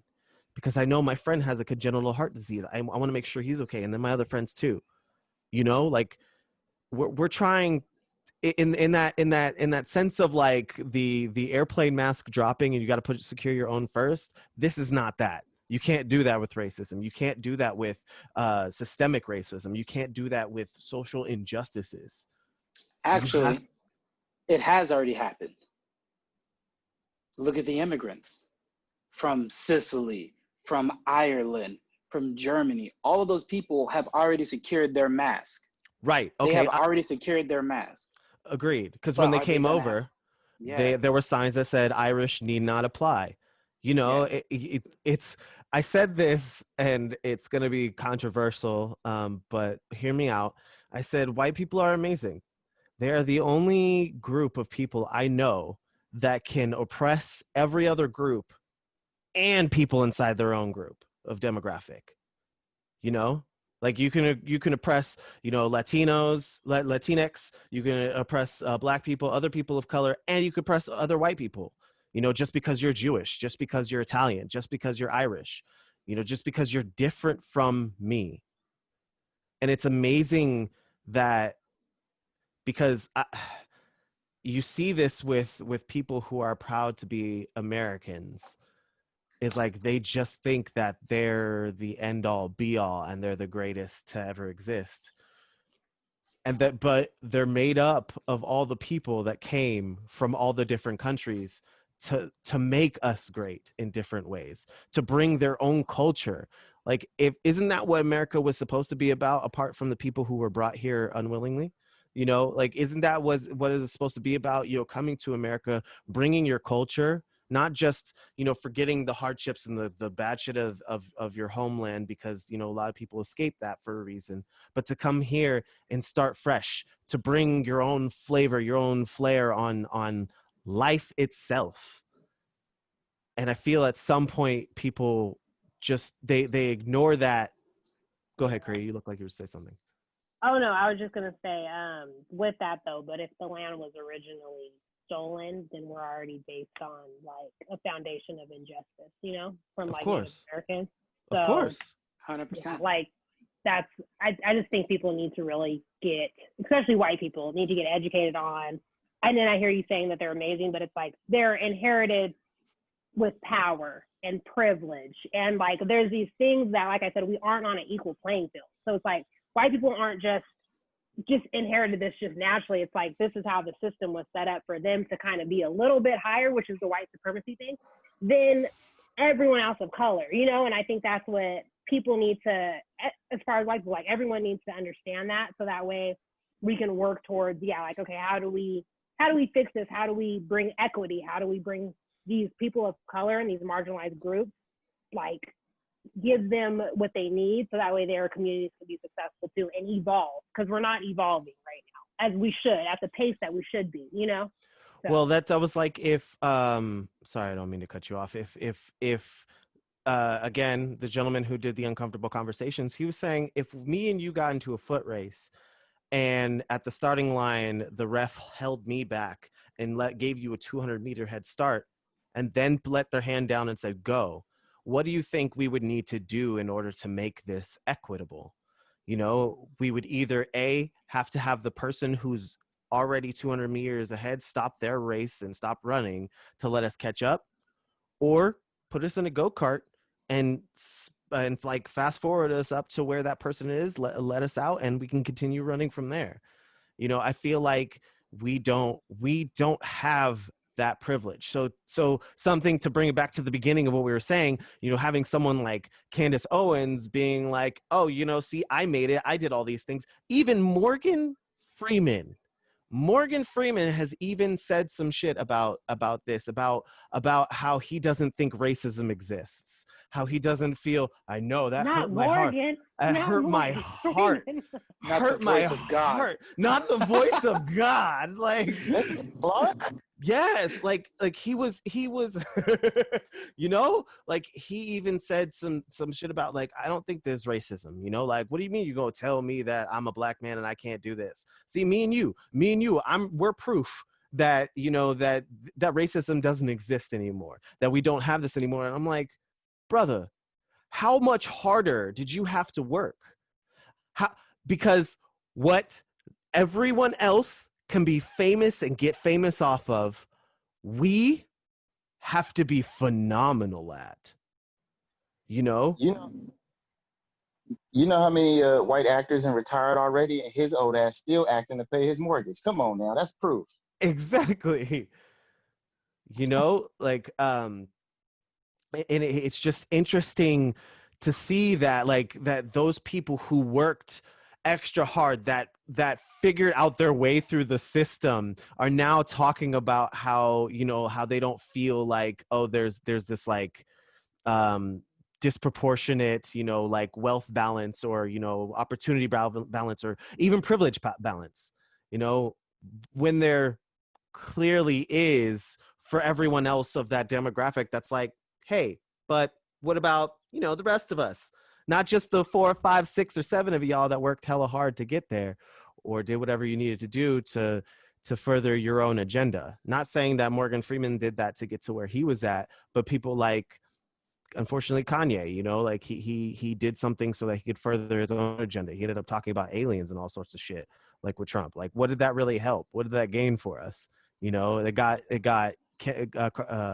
Kim in in the room to be able to fight for somebody else's social injustice. I mean, like, that baffles my mind. How the one person who I felt is like the most toxic in our society as far as like perpetuating that toxicity on reality TV is fighting for social injustice now. Like, that blows my mind. I'm kind of like, okay, good. Like, you guys need to stay on that path because all y'all have black babies now, So it's like, I need you to understand that this is going to directly affect your children, because they are black. So it's I Exactly. think like, that's the thought get it together. process. That it, yeah, that is. I feel like that's the thought process. So, and I'm so thank you, Cree, for bringing that up, because that's actually right in line with what I'm about to bring up, which is that knowledge of generational wealth and setting up for the next generation. We've heard this, we're learning this more now. So now it's about us fighting for tomorrow, right? So what can we do for, let's say, for my kids or for your kids or for Eddie's kids? Like, what can we do for them for the long run? It's like Eddie purchased or is it all right if I put your business out about your home? So Eddie purchased a home, right? I don't want to put anybody else's business out there, but I'm saying he purchased a home. Now, I'm sure he's probably, I mean, I don't know. I'm not putting any pressure on you, brother. I don't know your business, but I'm just using as an example. He has the capacity to leave a home for his family to continue their legacy and to keep that going, creating that wealth. Now, if he also has maybe, because I know he's a very smart individual, and I'm sure his wife is a very highly intelligent woman as well, I'm sure they've got stuff set up for their kids for the long haul. So if we can continue to do that, that is already making us move forward. But that is a very select few of people. And that's what we need to work more towards, is keeping that going, is keeping that movement forward, that forward momentum, by us setting up for the generations. But on the flip side of that, a lot of us are so busy struggling today or trying to survive just today, we can't think about tomorrow. And I understand that side too. I totally understand that side too. But that's where it comes to just financial literacy, which is something I'm learning about more. I'm hearing a lot more. But also, we got to get off of this. All this is for me. I got to think about this knowledge and keep this to me. We got to pass it on so we can continue, so everybody can flourish. We actually had, my wife and I had that conversation with our daughters about the house. We let them know that this is not for sale now or when we're gone. For you, not for sale. You can rent it. There's 3 rooms here, so if something happens, each one of y'all got a room for you. And if you married your husband, but this is not for sale. So yeah, we and they are 13, 6, and 2, and we had to have that conversation with them immediately. And then another thing, Put it in writing. right? I should. Another Yes. thing that people are too busy struggling today. I feel like it's more so they don't want to sacrifice things. Like a couple of years, like I told you guys before, I made some decisions that put me in a bad situation as far as credit goes, and it lingered for a while. But it wasn't until I decided to sacrifice, time, going out and having fun, doing the the entertaining, irresponsible things that I was doing. It wasn't until I sacrificed that stuff that I was able to move myself forward. And I see that in a lot of my peers. Like I have, like, I think it's the people that I work with. We can make the same amount of money, but because I decide to make uh, decisions that will excel me in what I'm trying to do, they made decisions that will keep them there. That's the total difference. It's not always about how much money you're making. It's about what you're doing with it and what you want to sacrifice. So I think, and what you said at the end, knowledge is a big key. Um, First off, knowing where you want to go and having the knowledge to get there. But I definitely think the main key is sacrifice. Yeah. I feel like those are important things we can do in our community, which will help us push each other forward. And I feel like that's something that's necessary. Go ahead, O. Agreed. All I was gonna say was, first of all, that's beautiful, Eddie, that you did that with your daughters. You sat down your daughters, your young princesses, letting them know that this is your home and don't sell it. We don't have enough of that, and I can even speak on this from when my grandfather passed away. I vividly remember as a kid, I was only in sixth grade when my grandfather passed. I remember my aunts and uncles and my mom fighting so ferociously about everything. And I get everybody's hurting because they just lost their father. I understand that 100%. But they were fighting over money, the houses, the cars, the this, that. And it just really like flustered me. But everybody wanted their cut. Fast forward to when my father passed, it wasn't all about the money at all. But then we found out that the house was being sold. And we're like, well, our dad always said that this was our house. Now we're losing our legacy. We're losing the thing that we've known. This has been the one constant, at least for me, myself, me personally, that was the one constant that never changed until he was gone. Now that constant is gone. I'm speaking from a person who lost that home. I known that home my whole life, even though I didn't have a continuous residence there. My father did, my siblings did, and it really bothered me. You know, I wasn't so riled up about money, but I was just like, okay, if you're gonna sell this home, that means there's money to be had. So what about us getting that cut now? Well, when I look at the documents, we got cut out. There is no money. There is no nothing. So then my thought process is, well, then I lost everything. Because what if that money could have went to putting a down payment on another home, or trying to keep something to hold on to my legacy? I don't have it. I'm not knocking the decisions that were made, because that was made behind closed doors without my attendance and me being there for whatever my father and his wife, whatever their conversations were. But I feel like I lost out on something that was meant for me. And I feel like that was echoed amongst others. And I feel like that happens a lot within our communities that is not talked about enough, like what Eddie had the conversation of. This is your home, you don't sell it. We need to keep that and keep that going. Because if we go to other places, a lot of other cultures, they keep those homes. They keep those businesses. They keep that stuff going, and they keep that going. And that's what keeps that family name around. That's what keeps that community solid. That's what keeps that generational wealth growing. I feel like I was very long-winded. I'm so sorry. Have y'all heard of? Yeah. I'm pretty sure I've heard of it. Have y'all like read the book Rich Dad Poor Dad? Yeah, I've read it. Which is I've read basically all. I've about read the whole series. I have yeah. not, and So I really need to. That's probably going to be my next book I'm going to do after this Grappling Game Plan by Lloyd Irvin Jr. yeah, Shameless but plug. the whole concept of passing down the knowledge, um, gaining the knowledge just so you can pass it down. I feel like it's something that's not embedded in our community. Right. I hear a lot of people. My economics teacher when I was in high school, he said when he got older he was going to do X Y Z. So when he died, his kids couldn't get no money and nobody would be happy that he passed. You know, he used to say stuff like that, and I hear it now. Like even not even with your children, just with your peers. Like I've seen people in positions to where they can help other people, but because they want to be the one with the new car, I want to be better than that person. I want to have the new, outfit.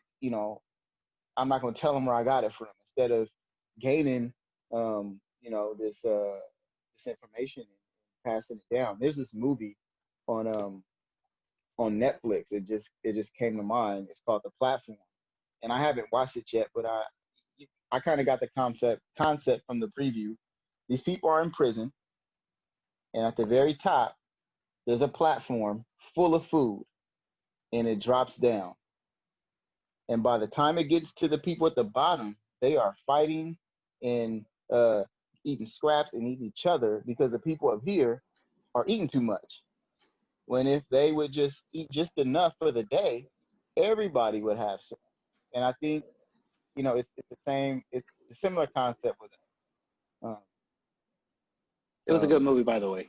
I did see it. yeah, I got to check it out. It Dude, was a good But movie. listening to this podcast, we offer so many like movie and show yeah, recommendations. we do.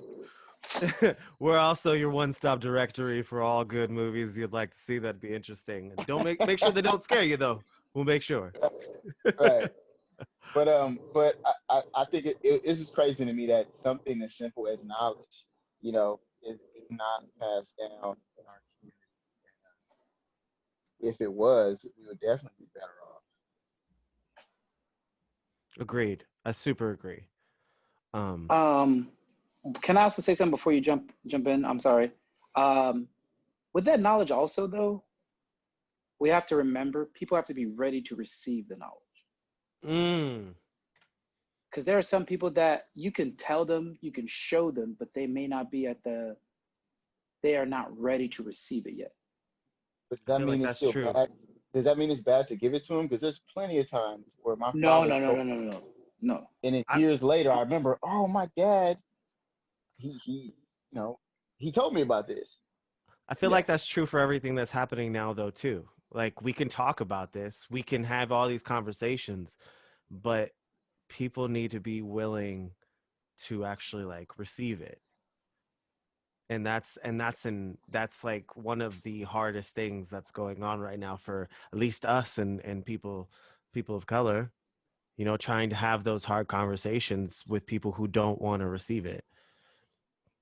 And we have to understand that it's hard because I think there's a good majority of us getting this information as adults. So it's like we've already had this span of probably like 20, 30 years of having this scarcity mindset where we're just trying to survive every day, and make sure that we have money every day.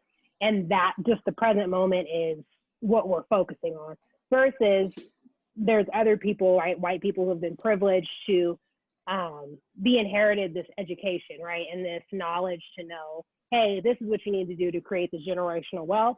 And that's how there's a pattern, right? Where we weren't, again, it goes back to this equal playing field where it's like we weren't granted that. So we aren't naturally giving that to each generation.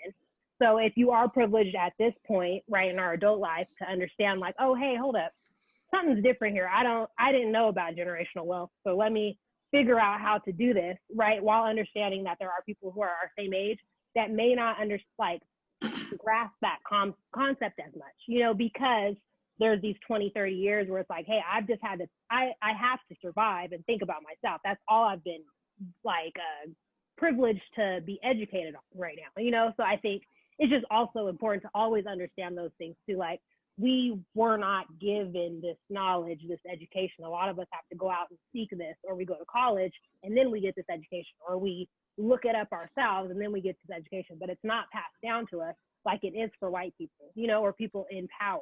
So, yeah. We mentioned that last week, how we brought up Black Wall Street, how, when we did have that kind of wealth and knowledge, of how to succeed in America, how it was burnt down and taken away from us, and how we could have, but we didn't, just because, we didn't rebuild because of fear of it being broken down again and burnt down and people killed, but we didn't think to package it up to save it for a later date. And a more direct question towards you, Cree, because I know you don't have kids right now, or you better not. But no, I know you don't have kids right now, and like, what sort of knowledge outside of just that generational wealth and that sort of information that you're trying to receive, what sort of knowledge do you feel is important for you to pass down, so that they can succeed in the world in their future? Ooh, that's a good question. Thank you. I think for me, one of the main things is how I'm always all about self-love, right? And being aware of ourselves and just our own issues, like how these things come up in our day and how we can work on our own issues so that way we could thrive in life every day. And so I think for Black people, a lot of our trauma is passed down. So since we are Black, there is slavery, there's all these things that are traumatic and passed down through generations. And so for me, one of the things I will be intentional about when having children is making sure that they understand the importance of taking care of yourself mentally, physically, and spiritually, and making sure that you're intentional about that and advocating for yourself on that. Because you have to advance yourself forward, and you can't do that if you just have knowledge but you aren't taking care of your spirit, if you aren't loving yourself, you aren't figuring out how to take care of your mental health, because those things could hold you back as well. So I would say that's a big thing for me. Yeah. Oh, we are family. I love you. I love you too. I also wanted to mention something.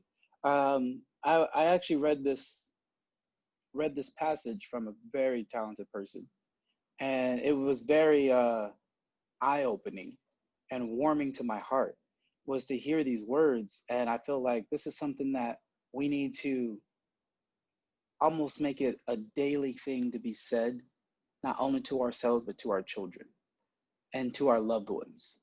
And it is, we are strong, resilient, loved, loving, valuable, smart, intelligent, fine, beautiful, handsome, powerful, worthy, filled with purpose, filled with meaning, driven, motivated, gentle, precious, divine, courageous, clever, funny, kind, wise, special, unique, talented, creative, generous, passionate, capable, incomparable or incomparable, unmatched, and the list continues.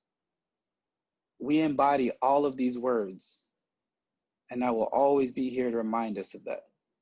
Praying for comfort within your spirits and peace in your hearts today. With love, Cree. I was going to say, that sounds familiar. I thought when I read this, and I had to do this, first of all, we gotten so deep in the rabbit hole, I wanted to bring it back to why we have our special guest here. The mind, heart, and spirit that wrote these words is the voice of a generation that needs to be heard for generations to come. This is something that I feel no matter what color, creed, denomination you are, you need to hear these words. Our young women need to hear these words. Our little Black girls and little Black boys need to hear these words. Our little Mexican boys and little Mexican girls need to hear these words. Everybody needs to hear these words. And I say that because when they leave the house, they hear opposite. They hear the opposite. You can't read. You need to be in a remedial class. Or you speak a second language. Oh, well, that means you need to be in an English learners class because you're not going to be able to pick this up. You know, there's always something that's going to tell them what they can't do. But your writing told them what they can do and who they are. Your writing told me who I am and what I am and that I could be successful. Your writing really touched me, and that's why this piece is what I shared on mine. I didn't take it, I didn't copy and paste it, I just shared the actual link so they had to click it and give you the traffic and go look at it themselves. But it's very important, and I feel like you have such a way with words that is very touching and is amazing and is necessary. And something I've been saying a lot recently is, been telling my peoples this: you are needed, you are loved, and you are necessary. And I'm saying that to you. Well, thank you for sharing that. I appreciate that very much. You know, it's a true thing. Cree. Your words ring true. This is the kind of messages that we try to spread, especially through this, because we try to show people that we can do hard things, that we could have hard conversations, that we can deal with hard emotions, that we can go through hard fears and come out the other side and show that it's okay, you know.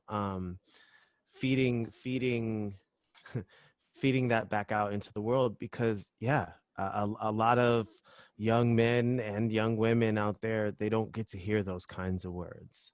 They don't, some people don't feel like it's okay to cry, that it's okay to feel, that it's okay to hurt, and have a way of letting it out. Some people don't have those spaces, and like to be able to find that space within yourself to wake up each morning to say that mantra, because it's important to think, it's important to feel. One of our shows, we talked about loving yourself and how important that is, and in dealing with the different types of love that come with it, and seeing where it comes up, and and how important it is for the progression of our society. you know the love of yourself is probably the most important love you can give and receive, because without that, you won't amount to anything. How are you going to love somebody else if you don't even know how to love yourself? You're going to assume Right. it's neglecting that person, talking down to them, because if you're doing that to yourself, you're going to do that and much worse to someone else. Because if that's your standard, then there's nowhere to go. you know so yeah, those are very strong and powerful words. And yeah, that was the reason why I invited you on, because I see what you're doing, and it lines up to a lot of what we're doing. Yeah. I know I'm honored to be on this podcast with you guys. I think that these conversations are necessary. And yeah, thank you for just thinking of me to be on it, because that is one of I think my passion is to uplift the Black community and people of color. And so I try to do that through my words, through love, through self-reflection and things like that. So, and even with my newsletter, what I send it every week is something there's pieces that people are sharing that are uplifting to our community, that are going to spark something in us. And I want to focus on that, because we do focus so much on fighting and, the hurt and the pain. And I want to make sure that we bring light to what's going to uplift us as well, spiritually. So yeah, so thank you guys. You're very welcome. Can Yeah, you it's sorry, can you I kind of want to interview you a little bit. I want to give a little Okay. bit more I want to give a little bit more focus on you. Okay. I see that you say you find inspiration in being still. Mm-hmm. Can you talk a little bit more about that and expand on how you find your inspiration in being still? And being still, I think, well, I'll speak for myself. So I have a lot of thoughts going through my head every day. And I think, especially in times of, I get easily anxious, worried, stressed out, and there's things that can constantly distract me, and I could go to just throughout the day, whether it's my phone, whether it's social media. And I notice in the times where it's completely silent, when I am taking that time to be like, you know what, all distractions are shut down. Let me just sit here and sit in this silence and really try to be present and still, is when I find a lot of my peace, a lot of my answers in balance. And I think that's kind of where that stems from, being still. And I think it's necessary for people to do that, especially now, because you have access to anything to make sure that you're distracting your mind or filling your mind with what you want to. And you could kind of do it on autopilot at times because of that, because it's so just habitual. And so I think that being still is something that we should all integrate into our lives and make sure that we do that each day, which is meditating, praying, however it is for anybody, writing something down, drawing, whatever it is, making sure that we are intentional about setting aside that time to do that is something that, I'm passionate about. Yeah. That's beautiful. It's amazing, because what you're doing, I was thinking about it, because the kind of words and the kind of things and the messages you're spreading it it's powerful, because it's one thing to inspire a revolution.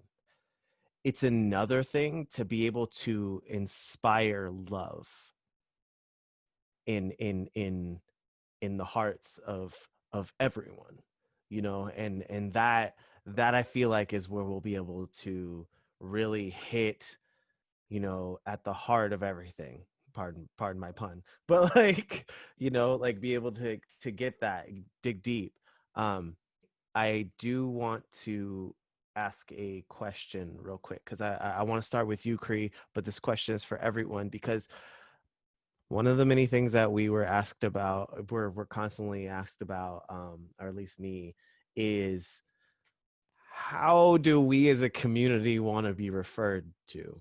Um, and I took this also because Ellen recently got some backlash for using the term people of color when referring to Black people and what's happening right now. And I've heard so many different ways um, of saying, you know, as referring to us, our demographic, you know, African Americans, Afro Americans, you know, Black people, you know. Um, anyway, the list goes on. But like, they're the people of color, you know, like people are asking, you know, like how do we refer to the community? Do we say people of color? Do we say Black people? Do we say African Americans? Because I know Black people, people of color, and African Americans who hate being called one of those three things. Me personally, because, you know, I'm not just Black, I'm mixed, very mixed, you know, like, so I can identify with being called a person of color because yes, I do identify as Black, but I'm also some other colors in between. So like Cree, you specifically, what would be your take on, like, you know, how we would refer to our community? I think that, like you said, that it seems like it's a decision for people as individuals, right? How they want to be acknowledged. I think for me, in general situations like Ellen, if I didn't hear what was going on with her, but if she's bringing up a situation specific to the Black community, I appreciate it being said that Black community, right? Because there's specific issues that go on throughout each community that is specific to that community. And I think that in order for us to be seen and heard, it needs to be called out. This is Black Lives Matter. Like, it's not people of color, like, right? Like, there is the horrible detention camps and things going on where it's like that is specifically towards the Latinx community, right? And so it's like, I want to make sure I'm specifically saying that that issue and that injustice is going on with them. And same with Black Lives Matter. This specific injustice that is repeated is going on directly towards Black lives, you know? And so for me, that's what I want to be acknowledged, you know, and that's how I feel seen, is when it's called out specifically like that. So that's my take. Yeah. No, that's well put, because, you know, it lends to that argument of why it's upsetting when someone repeats all lives matter during, you know, just one of the many arguments is why that's upsetting when you say all lives matter to Black Lives Matter. So well put. Go ahead, Omega. Yeah. Actually, I was gonna throw it to Eddie. Eddie, let's hear your voice. I would prefer, yeah, people of color is cool, but like Cree said, when you're dealing with the topic at hand, it needs to be addressed that it's, you know, it's Black Lives Matter. It's not people of color matter. And I went into this last week about, I don't know if y'all remember about the whole being African American or being addressed as African American. But if I was to say I'm African, people would automatically assume I migrated here from Africa. And, you know, it is a, you know, it's weird in a way. To me, it's not fair because other nationalities can say I'm Chinese. They don't say I'm Chinese American, even if they are born here. You know, they are able to embrace the full, you know, the full title of where, you know, where their ancestors, you know, and you know, it does suck that it's like that. But you know, if I had to pick one or the other, I'd like to be dressed as Black. If I could be real picky, I want to be called hella Black, you know. But you know, kids around most of the time, so I stick with Black. Am I hella Black? Like, I don't know. No, I'm not. All right. You could call yourself whatever you want to call yourself. We're gonna call you hella Black then, Eddie. We all love being Black. It's funny. Man, we and Wesley Snipes, we like, you know. Nah, bro. No, bro. That's night and day. Mm-hmm. That's literally night and day. That's Uh, That's you Night can't and even be. Eddie. You That's might be Night and Eddie. dusk. You might be dusk, but you're definitely not night.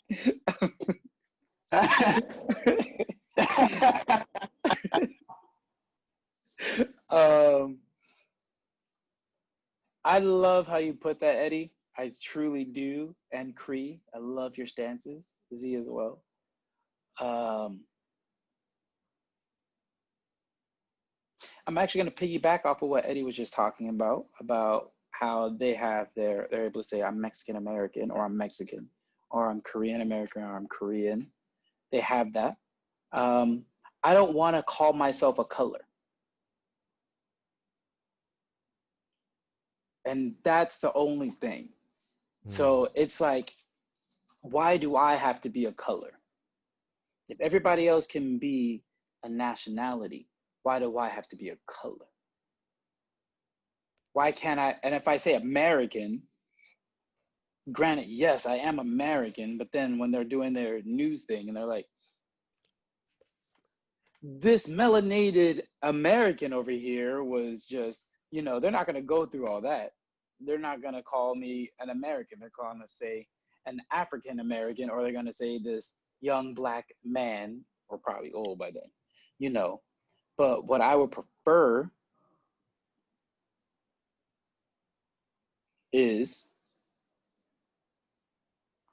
Anthony or Californian. I mean, I am black, yes. But like you said, if I'm African American, that means I'm an African that migrated here. And those are immigrants. Those are I mean, did I say that wrong? Yeah, you're African that was stolen and brought here. Exactly. So I didn't immigrate here. I was stolen and brought. And that's a difference. Whereas there are African immigrants that come here that are citizens now. They can clearly say, I'm like, they could be, well, my barber, he's Nigerian. He's Nigerian. And he can say, I'm African. I am Nigerian. I'm from Nigeria. Now that I did my 23andMe, I can sit there and say, I'm Nigerian too. So I do know that. So I can say I'm Nigerian. But not, a lot of us don't have that ability. So I don't know. I thought I could tell you for a defined thing, but I really can't. I don't know. And I wish I could. Well, let me start off by saying I could see the Nigerian in your cheekbones. All right, that was the end of our show. All right, so we have Eddie here, and he tried to make another joke again, even though I tried to play it off for him, and it didn't quite work out well because Mr. Z even pointed it out. Man, even Cree didn't even make a facial expression, but hey, we know what's gonna happen. Back to you. Another thing with the whole being black or white, the world, not just America, but the world views black and white as good and evil. And I feel like it is a stamp sometimes. TV shows and cartoons, the hero is always wearing the white cap and the villain is always in the black cape or black robe. Darth Vader, he's all, he's in black. Skeletor, he's in black, so yeah.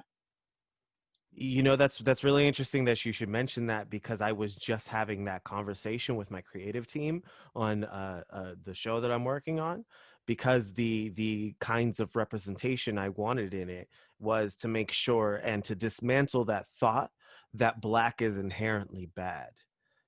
Because the idea that the dark side or the darkness is going to take over you and that's the bad thing has perpetuated all too much in our society in various ways.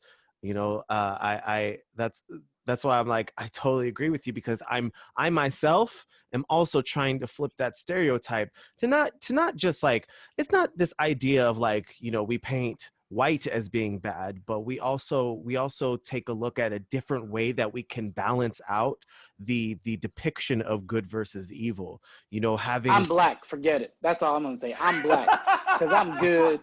I'm great. I'm black. Fuck that. That's it. I'm just gonna say it. Fuck it. I'll be black. Excuse my language. I'm just mad now because I'm just gonna say it. That's true. I'm black all the way. Not just African American, I'm black. I'm black, y'all, and I'm black, y'all, and I'm blacker than black, and I'm black, y'all. I love being black. You see that? I love being black. I just had to give another outlook on it, but I love being black, okay? I love being black. But I'm gonna keep that the way it is because that was beautiful. right, But yeah, you know, it is important to flip that narrative on its head because, you know, being black shouldn't be a bad thing. You know, being mm, in the cover of darkness shouldn't be something that's inherently bad or inherently evil. You know, taking a different approach, I was going to say, of like, you know, what if it's sharper? You know, the good side is sharper. Not like not just like not like dress sharp, but like the way they're depicted, it's sharper. But when they become, you know, evil, it's more muddied, or you know, it's you know, it changes its own element essentially, rather than akinning it to a color specifically, but to be right. able to give that. But it doesn't stop there, though. I mean, if you look at your gorgeous hair, Z, it's called dreadlocks. What does dread mean? It means to fear. Woo. Mm, You know, very true. I'm pretty sure Africans didn't call it scared locks, fear locks.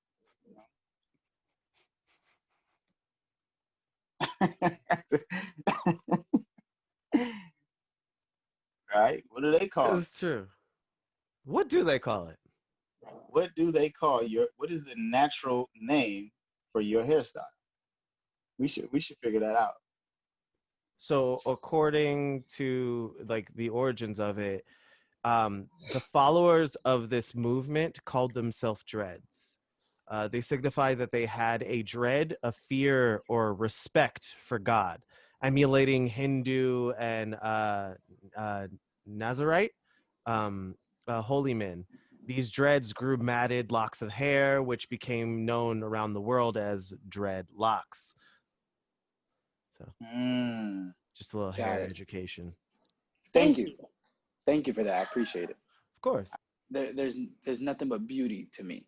There's commitment. There's power within your crown. There's comfort. There's love, It's patience. patience. Yeah. I ain't too old to be schooled. You know, because I mean that even a moment like that is important because we're taking that time to stop and think while we're having our drink, and we're educating ourselves on certain things and dismantling those bias or narratives that we have been ingrained or that have been ingrained in ourselves or has been taught in our society that we don't that we don't know, these subconscious biases, you know, and being able to rewrite that, being able to help people understand the truth behind it is what's really important. um it looks like it's about that time though. So I appreciate you guys. And you know, as I say in the beginning, I say in the end, please raise your glasses. Kree, I'd like to thank you personally for coming on here, not only because you're my niece, but you gave a beautiful perspective for, you know, not just the female perspective, but a Black female perspective. And I hope that you can join us again for another episode in the future. Thank you. Um, Me too. Absolutely. So, ladies, gentlemen, raise your glasses. And I thank y'all for coming here. And I invite y'all to come back to sit, think, and have a drink. This has been the Have a Drink podcast. I love y'all. Peace. Too.